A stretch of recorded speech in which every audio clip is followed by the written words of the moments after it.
I'm David Fleming from the Disciples Ignited YouTube channel, where we're focused on Jesus, advancing His kingdom, and preparing His disciples. Now, we're studying revival outpourings that have taken place throughout church history, and today we're going to start studying about how God poured His Spirit out in the 20th century. Now, as I've previously mentioned, every generation has a need to experience its own revival outpouring. Why? Because the fire that comes upon us in revival, we let it burn out. That is totally against what God plans. In Leviticus chapter 6, He tells us, "Do not let the fire on the altar cease burning." The fire on the altar must be kept burning. It must not go out.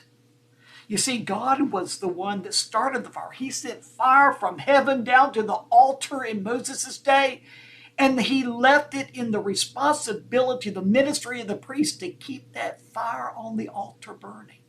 That really symbolizes the fire that comes upon God's people by the Holy Spirit, which really comes during times of revival. And we are supposed to keep that fire burning, but unfortunately, church history shows that we do not.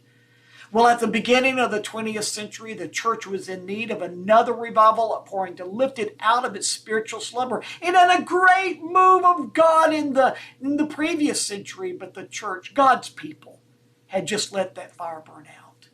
So at the beginning of the 20th century, the Lord began to meet this need with some of the greatest revival outpourings that had ever taken place by mankind.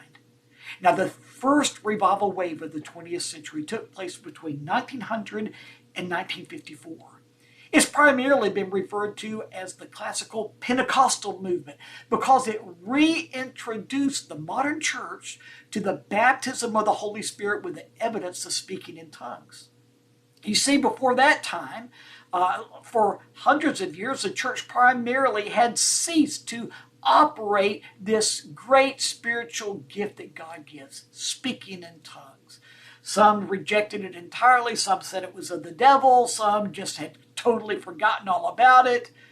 But for the most part, the church just did not even give speaking in tongues the time of day.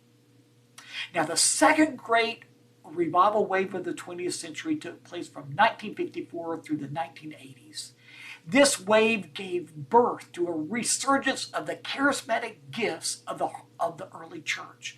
Now, while there were many different groups of people that were affected by the second wave, it became identified with those who called themselves charismatic believers.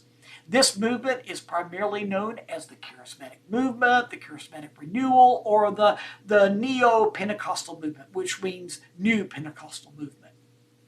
But there was a third revival wave, and it took place between the 1980s to the end of the century.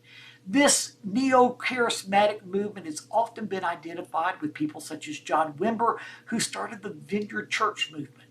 However, the scope of the third revival wave reached much further than the Vineyard Church movement. In fact, this wave should be viewed as a group of distinct yet homogeneous revival outpourings that were strategically poured out throughout the world to help prepare the church for the worldwide harvest that is yet to come. So we're going to get more in depth in this, so I'll see you tomorrow.